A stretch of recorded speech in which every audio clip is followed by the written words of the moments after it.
હજુ સૂતો છે? કેટલા વાગ્યા બેટા? હવે તો ઉઠો. મમ્મી થોડી વાર ઊંઘવા દે ને. બેટા હવે તું નાનો નથી.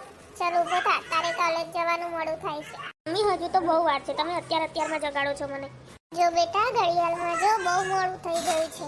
કે તું મને એમ ના કહેતો કે મારે મોડું થઈ ગયું. મમ્મી તમે જાઓ, મને ઊંઘવા દો.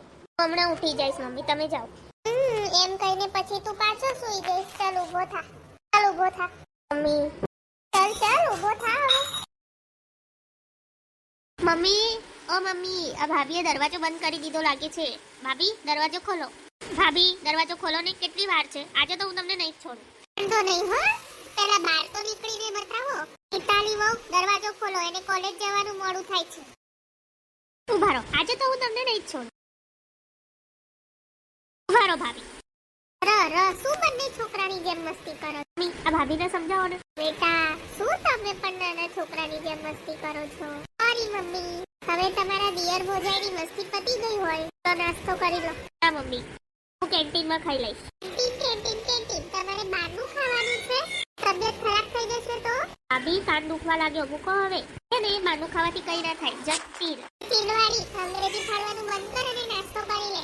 હજુ અમારે ઘરમાં ઘણા બધા કામ બાકી છે. મમ્મી આને કેને શાંતિ રાખે. વો બેટા, તમે તમારા સસરાને ચા આપી આવો, એ ક્યાંની રાહ જોઈને બેઠા છે. મમ્મી થોડું ધીમે બોલો, પપ્પાના કાન અહીંયા જશે. લો પપ્પા ચા. અરે બેટા, આ જગદીશનો ફોન આવ્યો હતો કે નહીં? હા, એમનો ફોન આવ્યો હતો. એ 2-7 દિવસ પછી આવવાના છે. સારું. હા, આપણે કેટલા નસીબવાળા છે કે આપણને રૂપિયા ટકે તકલીફ ના પડે એટલે વિદેશમાં જઈને મહેનત કરી છે. હા બાપુજી, એ આ ઘરના મોટા દીકરા છે એટલે એમની ફરજ નિષ્ઠાથી નિભાવે છે. સાચી વાત છે તમારી. એક આ છે લાડ સાહેબ, જે આખો દિવસ મસ્તી જ કરતા હોય છે. રસોડામાં શું ધમાધમી કરતા હતા તમે લોકો? આ જુઓ ને બાપુજી, આ અમર મને બહુ હેરાન કરે છે. તો કઈ નથી કરતી. પપ્પા ભાભી ખોટું બોલે છે, શરૂઆત તો એમને જ કરી હતી. ખરા છો હો તમે બે જણા. આ દિયર ભોજાઈની મસ્તી છે ને ક્યારે પૂરી થતી જ નથી. આ બંને મસ્તી કરતા હોય એટલે તો ઘરમાં રોનક ફેલાય છે. હા હો, એ વાત સાચી તારી. બેટા હવે તમે પણ અમરને સમજાવો કે હવે એ નાનો નથી. હા, એના મોટા ભાઈને કામમાં થોડીક મદદ કરે. બસ આઝાદ પંખીની જેમ ઉડ્યા કરે છે બધે. પપ્પા હજુ તો હું નાનો છું. ભાઈ હાંડિયાને મીઠું દે ને, એવડો મોટો થઈ ગયો છું તું. હજુ નાનો સમજે છે પોતાની જાતને? પપ્પા એક વાત કહું, આ આઝાદ પંખીની પાંખો કાપી હોય ને તો એક જ રસ્તો છે. જલ્દીથી એના લગ્ન કરી દો એટલે ઓટોમેટિક ટાઈમ ટુ ટાઈમ ઘરે આવતો થઈ જશે. હા, એ વાત સાચી થઈ. આવો ભાભી, મારે અત્યારે લગ્ન નથી કરવા. પહેલા તો મારે કાકા બનવું છે, પછી મારે લગ્ન કરવા છે. કેમ ભાભી? શું રોંધાય તમે પણ બાપુજીની સામે? તું નહીં સુધરે નહીં? સારું પપ્પા, હું કોલેજ જાઉં છું, મારે મોડું થઈ ગયું છે. ચાલો, જય શ્રી કૃષ્ણ. જય શ્રી કૃષ્ણ. એકલા બેસીને કોના વિચારો ચડ્યા? જરા કહો તો ખરા, કોની યાદમાં પડ્યા? આ નાચીસ દિલને સુકૂન મળશે, જરા દિલ ખોલીને વાત કરો તો ખરા. વાહ, હાય અમર. હાય. કેમ અહીંયા આમ એકલી ઊભી છે? કઈ નહીં, મારી ફ્રેન્ડનો વેઇટ કરું છું. એ આવે એટલે જોડે કોલેજ જઈએ. શું વિચારે છે અમર? આજ મોકો છે, કરી દે તારા દિલની વાત. વળી પછી ક્યારે આવો મોકો મળે કે ના મળે, કોને ખબર. ઓ હેલો, ક્યાં ખોવાઈ ગયો? અમી હું તને એક વાત પૂછું? નહીં, ખોટું તો નહીં લાગે ને? હા બોલ ને, શું વાત છે? અમી તું મારી સાથે લગ્ન કરીશ? શું? હા અમી, હું તને પ્રેમ કરું છું અને તારી સાથે લગ્ન કરવા માંગુ છું. ઘણા સમયથી કહેવાનો પ્રયત્ન કરતો હતો પણ હિંમત નથી થતી. પાગલ છે કે શું તું? હું પાગલ નથી અને એવું પણ નથી કે મને દુનિયાદારીની સમજ નથી, પણ જ્યારે તારે અને મારી વાત આવે છે ત્યારે હું મારી સૂઝબૂઝ ભૂલી જાઉં છું. બસ તારા વિચારોમાં જ ખોવાઈ જાઉં છું. અમર, તું પાગલ થઈ ગયો છે. અમી આ પાગલ ઉપરથી એક મસ્ત શાયરી યાદ આવી છે. ઓહો, બોલો બોલો. હસીનાએ કહ્યું કે પાગલ છે. હસીનાએ કહ્યું કે તું પાગલ છે, પણ એ હસીનાને કોણ સમજાવે કે તમારા પ્રેમમાં જ પાગલ છે? બોલ હવે તું શું કહે છે? મારા પ્રેમમાં હજુ તને કઈ ખોટ લાગે છે?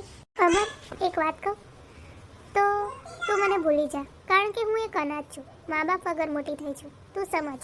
એ તારા પરિવારવાળા મને ક્યારેય એક્સેપ્ટ નહીં કરે. અને આપણા બંનેનું ભવિષ્ય સાથે નથી દેખાતું.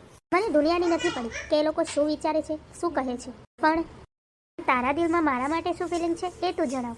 બાકી આ સમાજ અને મારા ઘરનાને તો હું પહોંચી વળીશ, જો તારો પ્રેમ સાથે હશે ને તો. અમર, તું સમજ યાર, તું જેટલું કહે છે ને એટલું આ સહેલું નથી. તારા મનમાં છે પ્રેમ, એ તું કહી દે. કંઈક કર એવું કે તું બોલે અને હું સાંભળતો રહું. એક વાત કહું અમર, તો હું પણ કોલેજના ફર્સ્ટ યરથી તને પસંદ કરું છું, અને એ પણ આ તારા શાયરીના અંદાજથી જ. હું તારાથી ઇમ્પ્રેસ થઈ ગઈ હતી, પણ હું અનાથ છું એ વાત યાદ આવતી એટલે હું પોતાને સમજાવી લેતી. સાચી જ? હા. હું આજે જ મારા ઘરે વાત કરીશ. હા મી બોલ. કેમ આટલી મોડી રાત્રે ફોન કર્યો? હજુ તું જાગે છે? એ બધું પછી, પહેલા હું તને પૂછું એનો જવાબ આપ. હા બોલ. અમર, તું ઠીક તો છે ને? ક્યાં છે? શું કરે છે? અરે બસ બસ મારી વાલી, એકી ચાટકે આટલા બધા સવાલ? શું થયું? બસ હું તને પૂછું એટલો જવાબ આપને. બાકી બધું રહેવા દે. હું તો ઘરે જ છું. કાલનો પ્રોજેક્ટ કમ્પ્લીટ કરતો હતો. તો એકદમ ઠીક છું. આવું કેમ પૂછે છે? કઈ નહીં, બસ એમ જ. ના અમી, એમ જ ના હોય. બોલ શું થયું?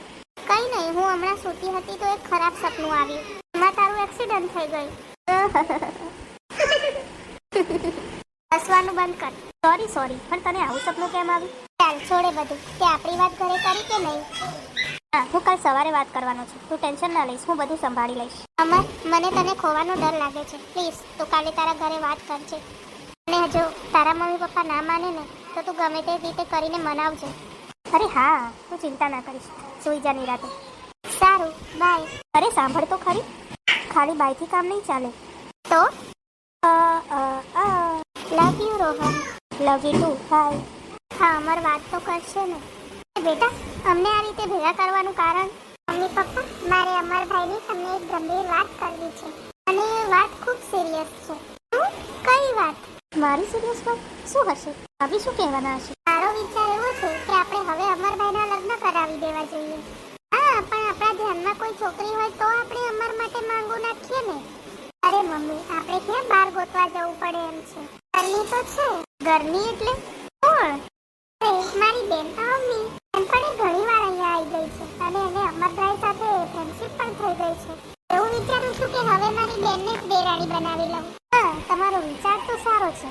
એકવાર આપણે અમરને પૂછી લઈએ તો કેવું ચાલે? અમર તો માની જશે. અને તારી નાની બેન અમ્મી મને પહેલેથી જ બહુ ગમે છે.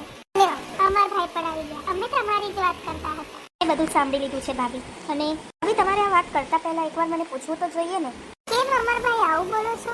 એટલે એમ જ કે હું તમારી બેનને પસંદ નથી કરતો. અમે બંને જસ્ટ ફ્રેન્ડ છે અને મેં કોઈ દિવસ એને એવી નજરથી નથી જોઈ. પણ તને વાંધો શું છે? મમ્મી, પપ્પા, ભાભી, હું એક છોકરીને પસંદ કરું છું ને એની સાથે જ લગ્ન કરીશ. પણ છે એ છોકરી, એના મા બાપ કોણ છે?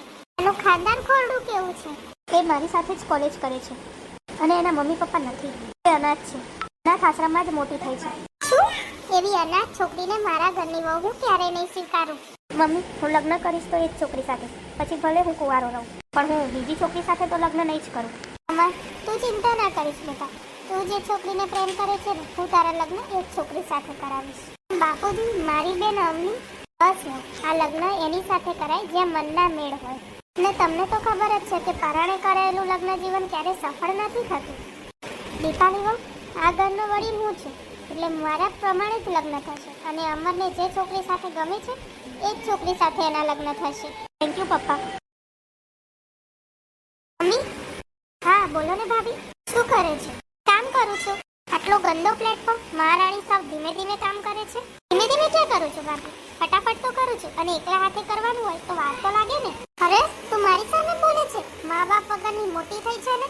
ક્યાંથી ખબર પડી કે મોટાનો આદર કેમ કરાય? અને હા, આ મગરમચ્છના આંસુ મારી સામે ના દેખાડ ને તો સારું. ભાભી, હું જોઉં છું કે હું જ્યારથી આ ઘરમાં લગ્ન કરીને આવી છું તમે મને એકઈ કામમાં મદદ નથી કરતા. મારે થોડો મને સાથ તો આપવો જોઈએ ને. તું મને શિખામણ આપીશ આ ઘરમાં શું કરવું અને શું ના કરવું? તારે મને શિખામણ આપવાની જરૂર નથી. બીજું કામ ખોલીને સાંભળી લે. તારે પણ મારા કીધા પ્રમાણે જ ચાલવાનું છે. સારું ભાભી, નહીં બોલું. તમે જેમ કહો એમ. બીજા મારે પાણી પીવું છે. હું આપું ભાભી. અરે, તારા હાથનું પાણી પણ નથી પીવું. ભાભી, તમારા દિલમાં મારા માટે આટલી નફરત કેમ છે? શું આપણે બંને બે બહેનોની જેમ ના રહી શકીએ? તું દેરાણી છો. છે ને દેરાણી બનીને રે, મારી બેન થવાની જરૂર નથી. ચા બની હોય તો લાવો કે સવારની ચા પછી બપોરે મળશે? હા મમ્મી, લાવું છું. મમ્મી, આ પ્લેટફોર્મ બગડેલું જશે ને એટલે જરૂરથી જશે. અને પછી અમીનું આવી બનશે ત્યારે મને બહુ મજા આવશે. આ જોઈને મારા દિલને એટલું સુકૂન મળશે ને કે હાશ. આલો તમારી ચા. ચીબડી, આટલી બધી ટાઈમ લાગે ચા લાવતા? આ ઘરમાં તો હજુ કેટલા બધા કામ બાકી પડ્યા છે. એ કોણ કરશે? તારો બાપ આવશે ઉપરથી કરવા. મમ્મી, હમણાં જ બધું કામ કરી નાખું છું. આ તો કઈ તારી રીત છે વહુ સાથે વાત કરવાની? જાણી નવી આવી છે તો ઘરના કામને સમજતા થોડી વાર તો લાગે ને. બોલ્યા ચમચા, તમે તો ચૂપ જ રહેજો. મારે તો આ ઘરમાં આ છોકરી જોઈએ જ નહીં. હા મમ્મી, આમ પણ આ મા બાપ વગરની મોટી થઈ છે તો સંસ્કાર હોય જ ક્યાંથી? જો મીના અને દીપાડીઓ, આ માળો ઘરનો વિખાય નહીં ને એનું તમારે ધ્યાન રાખવાનું છે. અને એક મંદિર બનાવો, કારણ કે જે ઘરમાં સંપ હોય ને એ ઘરની સમૃદ્ધિ પણ થાય છે. ઘર હોય ને ત્યાં વાસણ ખખડતા હોય છે અને મતભેદ પણ થતા રહે છે, પણ આગળ જતા મનભેદ ના થાય ને એનું ધ્યાન રાખજો. પણ બાપુજી આખા ગામ વાતો કરે છે કે ફલાણાની બહુ અનાથ છે, કોણ જાણે ક્યાંથી લઈ આવ્યા અને ખબર નહીં કોની હશે પરવરિશ. દીપાલી બહુ, તમે આ ઘરના મોટા બહુ છો તો તમારે તો એ વાતનું ધ્યાન રાખવું જોઈએ કે ગામના લોકો આપણા ઘરની પંચાયત ના કરે એ આપણા દાખલા લે.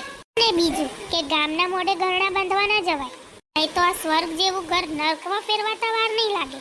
પપ્પા, તમે આ ઘરના વડીલ અને મોભી છો તો આ ઘરના રીતિ રિવાજ અને નિયમો તમે જ મને શીખવાડો. એ ચૂપ મત શીખવાવાળી, તારી જાતે જ તારે બધું કરવું પડશે. ઓહો, થઈ ગયા ચાલુ નાટક. એ વેણ કીધા નથી કે પીલુડા પાડવાનું ચાલુ કર્યું નથી. આ નાટક બંધ કર અને અંદર જઈને કામ કર. હે, બંધ કરો તમે સાસુ વહુ બંને ભેગા થઈને. એ બિચારી આ ઘરમાં નવી નવી આવી છે. દીપાલી વહુ, એ બિચારીને કંઈ ના આવડતું હોય તો તમારે એને શીખવાડવાનું હોય. રીતે હેરાન ના કરાય તમારા લોકોને એને. હું શું કામ શીખવાડું? આના જગ્યાએ મારી બેન લાવે હોત તો આ પરિસ્થિતિ જ ના સર્જાઈ હોત. એ આમ મારી સામે ઊભીને શું જોઈ છે? જે અંદર જા અને કામ કર. હા મમ્મી,